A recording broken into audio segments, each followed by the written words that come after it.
Brian,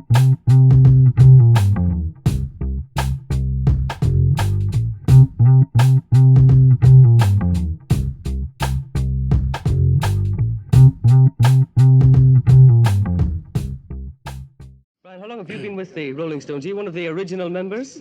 Yes, one of the original members. What were you doing before you joined? Well, just sort of bumming around waiting for something to happen, really. At the age of just 19, Brian formed the Rolling Stones. They were the first of their kind. Nick and Keith absolutely love Brian. He had all the girls and he had all the fan mail.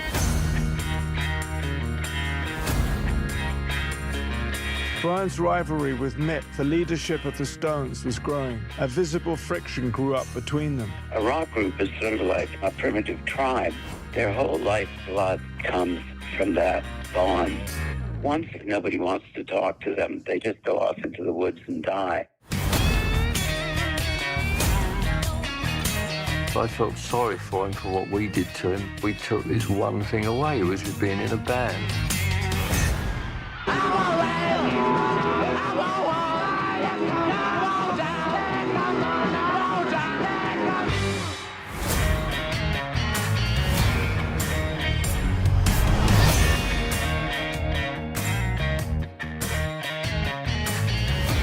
If you had it to do all over again, do you think you'd go the same route again as far as, you know, now that you realize the demands that are put on you as a tremendous success? I'd do it 100 times over if I could. I love it.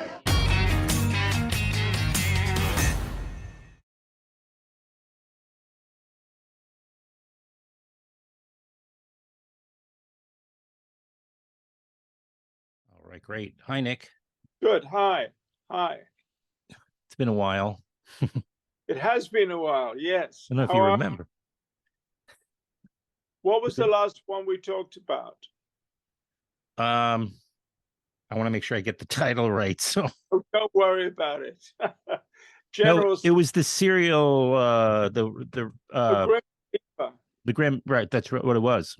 I believe so. I think that was the last time I spoke to you. But yeah, and I see from my news alerts that there's a little bit of a shakeup in the UK this morning. Oh, in yeah. the cabinet. The extreme right-wing foreign secretary went. Yeah. Is that the Home Secretary, yeah. So now the former prime minister is taking her place?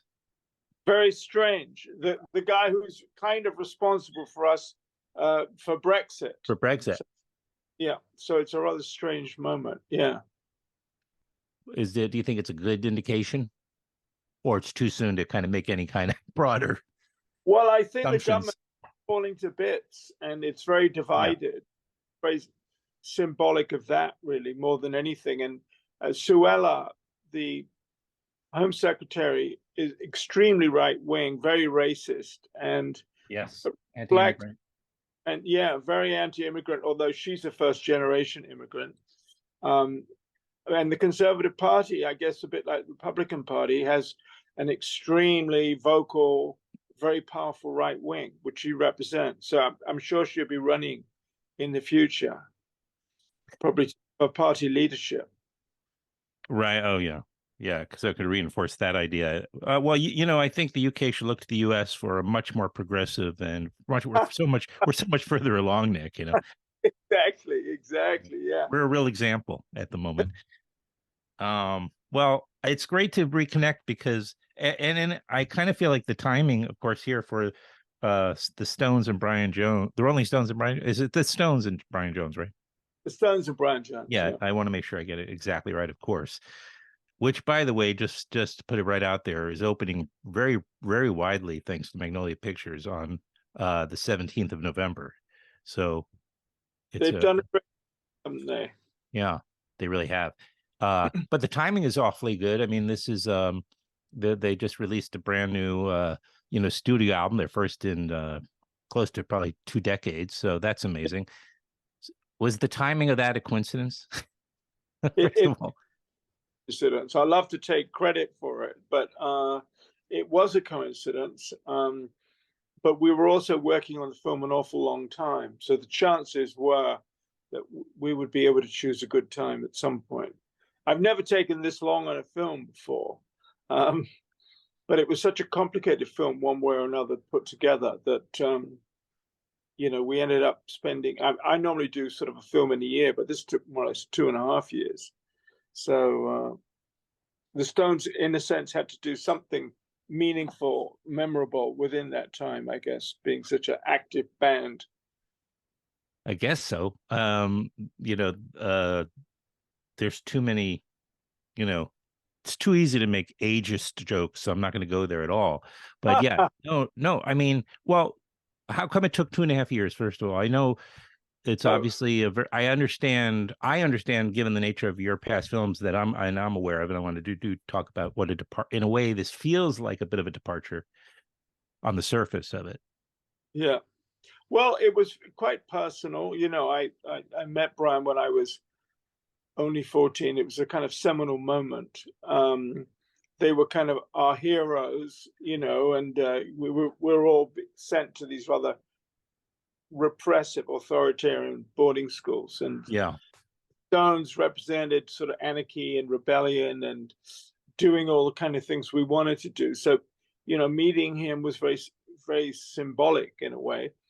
And when I was kind of looking back at the 60s, which for me was the time I grew up, that was a moment that really stuck out. So it was, for me, kind of a portrait of that time, as well as, the generation gap and all the other things that, in a way, were enshrined in the story of Brian Jones. Is it true? So he formed the Rolling Stones in '62, essentially, or he started to form the band? Maybe, yeah, something like that. And then he was finally fired or sacked, I guess you would say, in '69. In '69, yeah. So it's really my gut sort of like thoughts about it, and my assumption was that he was there for a much shorter time, but he really was there for quite a while. It turns out, that's he much was longer than most bands even in last. I guess so. I mean, although of course in their history they are the survivors, and it's kind of very interesting. They've all carried on so long, and I guess you can't help but admire Mick and Keith for enduring so much and still producing such an amazing album now. I mean, I was surprised how good that album was, and talking about Hackney Diamonds, yeah, I thought it was a pretty amazing piece of work, really, and given their age and all the rest of it, quite surprising. It's true. It's a very robust, energetic, it's a real rock and roll album, It really is. And there's a lot of humor in it, which I think is kind of how they get away with it. Sure. Yeah, exactly. And so did you feel, what was your motivation for making the film? I mean, most people I know, I assume, that know the Stones, maybe they don't know the entire origin story and how important Brian Jones's role is in that part of their trajectory. Well, I guess they just celebrated their 60th anniversary, I think, and Brian Jones was barely mentioned. And having met him when I was 14, and knowing that at one point he was actually more popular than Mick, and he founded the band, and he brought an awful lot of, he was the most musically proficient and experienced when the band was formed. And so he brought, he was the one who played the slide guitar. He was the one who knew what key Muddy Waters and the other guys were using. They all had these weird keys. He was the most sort of musically accomplished. So I think he was always, for example, very close to Keith, because I think he showed Keith a lot of the way to play the guitar. I mean, obviously Keith surpassed Brian's abilities with the guitar, but he was kind of a musicologist, and he couldn't write music, but he brought the most amazing oddities, like the mellotron and the playing the recorder in Ruby Tuesday, and that amazing guitar piece in Paint It Black. He could, I guess, he was very good spontaneously in the studio, but he lacked the discipline to actually sort of sit down and write a song, which the Mick and Keith mastered. And so he kind of, in terms of the 60th anniversary, he was barely recognized, really. Yeah, those are some. I'm sorry, go ahead. So yes, I think that was kind of one of the reasons. And also, he was such a kind of tragic 60s figure. In many ways, a lot of people felt that concert at Hyde Park symbolized the sort of end of the 60s, and Brian's death was representative of a whole new, not only the downfall of the 60s, but also what had been great about the 60s, a time of sort of irreverence and experimentation and wildness, some of which was highly creative. Yeah, he was period with the Stones seems to represent that the hip, swinging London into a new era, which was sort of the rock and roll period of younger generation of rock and rollers that came out of that into the 70s, right? And some of my favorite moments are actually with Bill Wyman, who of course was the bassist for the Rolling Stones and it was retired, but is still alive and well. And he talks about, he's there. He's your avatar in a way. I'm speaking for the audience member, and he's showing or illustrating what Brian Jones' amazing contributions were. So it's really great to have that in there because it's a very just sort of straightforward, almost evidence of how of his influence in there and how experimental and innovative he was. So it's great to have that evidence finally out there in a documentary. Yeah, absolutely. I mean, I think he was sort of quite underappreciated, really. And I think Bill's a very kind person. And I think he always felt that, Brian was his own worst enemy and could be a complete pain in the ass. He had a cruel sense of humor, didn't he? Yeah, perverse sense of humor. And he was cruelest to the people who most liked him. The weird thing of almost having a disdain because somebody really liked you, so he was interesting. Yeah, and I think that was part of his kind of weird self-loathing. Right. So he was a complex character, which I think was quite difficult in the film to follow through because you couldn't sort of make him an angel and you couldn't not reflect his very dark side and his kind of meanness sometimes. At the same time, there was another side of him which was kind of like a little boy lost, and he was charming and could be very kind to people. But I think in this kind of film, you kind of need to reflect the complexity of people. You can't just concentrate on one side. And you do a great job considering he's been gone for so many decades now. He does feel very much alive in the film, which is again called The Stones and Brian Jones. I'll put the link also for how people can see all of the theaters around the states where it's going to be having theatricals. It's great. You brought up already a couple of times you were 14 and you met Brian Jones. Can you talk a little bit about those circumstances?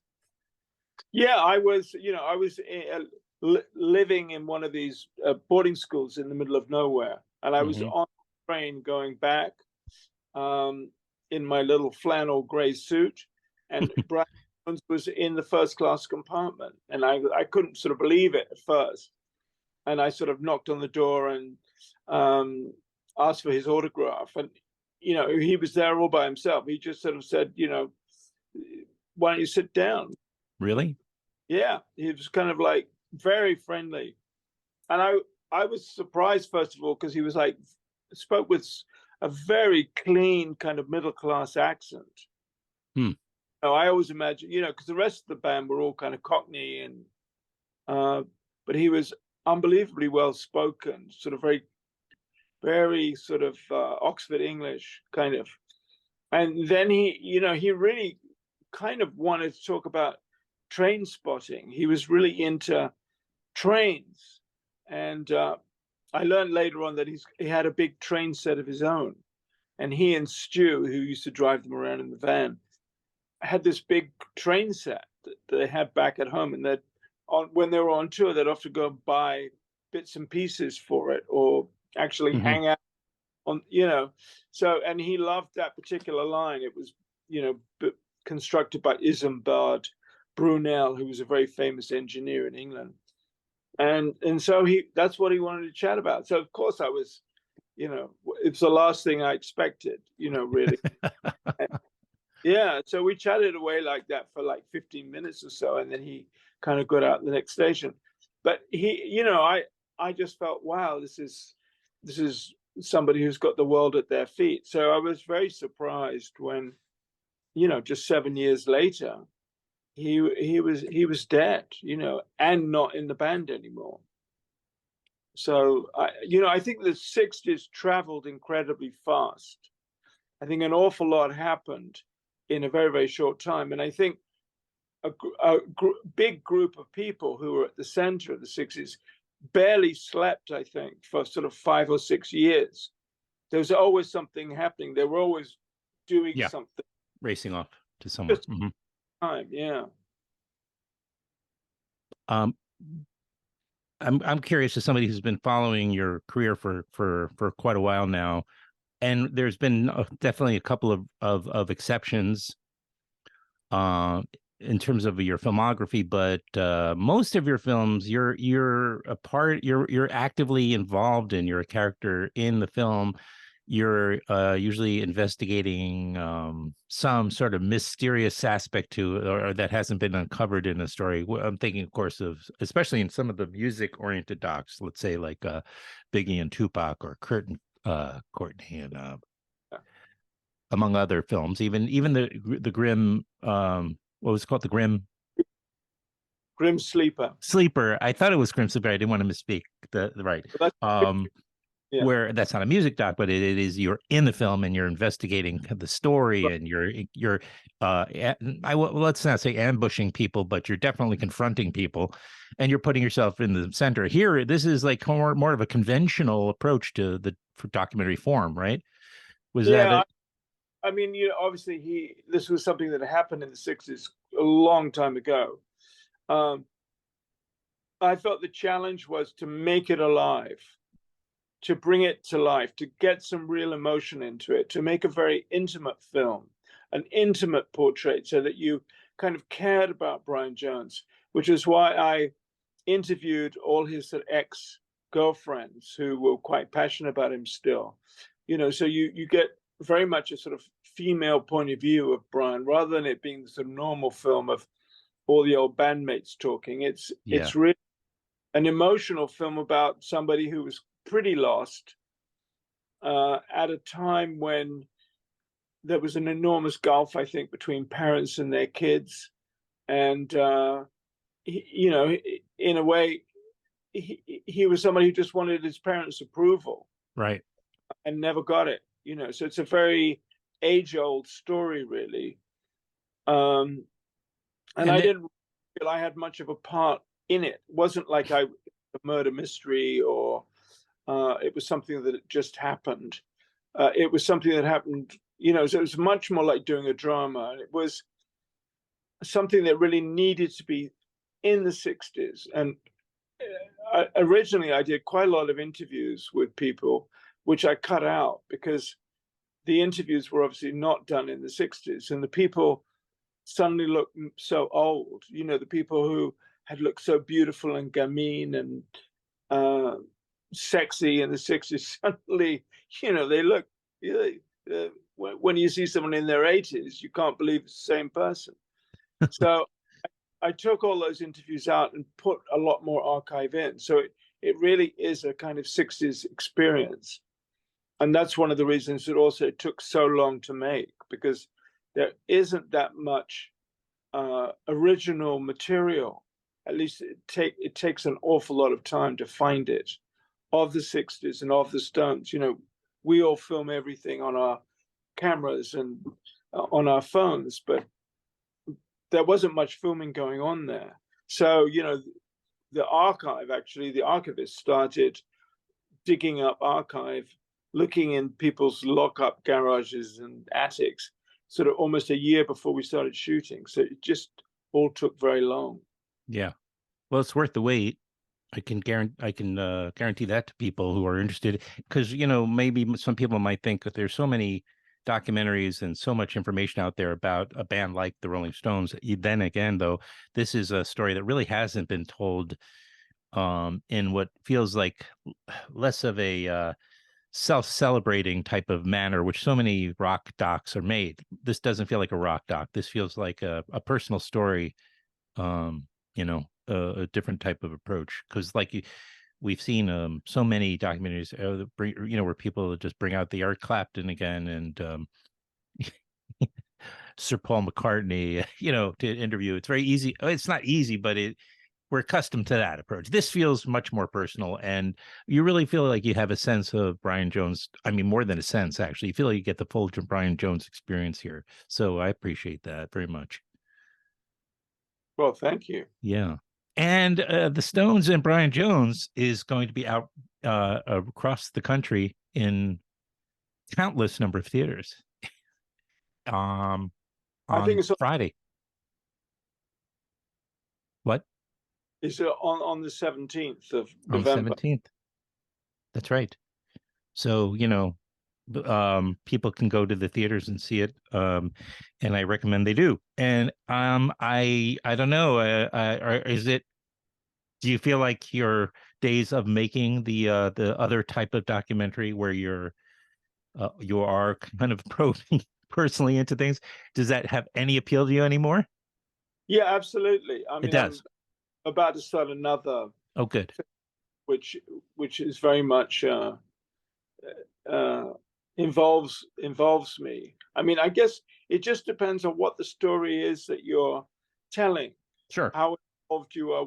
You don't want to be running around in annoying people who want to get on with the story, and you're somehow gratuitously in the film. Right. Yeah. But you don't understand. This is my whole thing. This is my signature thing here. You can't. I have to do it.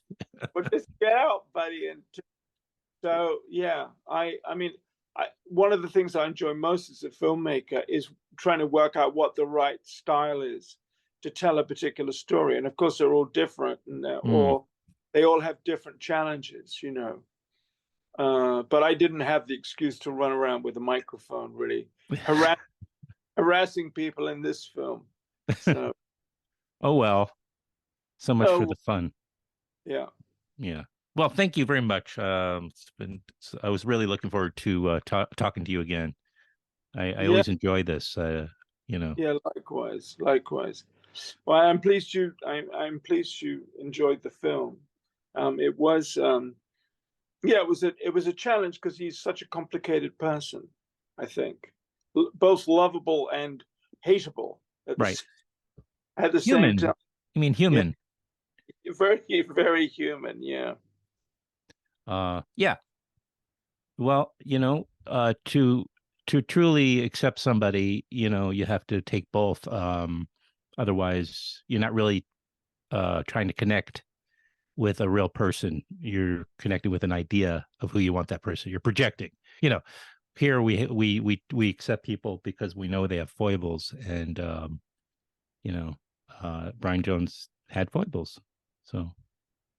But he's an amazing person and very influential, obviously, for, like I say, kind of just to wind it down, to, you know, that the whole R&B movement, right, of the English bands into the kind of the more, I guess, that the British invasion period, which seemed to move forward into writing their own material and all that. I mean, I think one of the things incredible was that because the Stones, you know, and Brian Jones in particular, loved people like, you know, Howling Wolf, Muddy Waters, and so on. They actually were responsible for introducing those American artists to Americans. Right. It's a good point.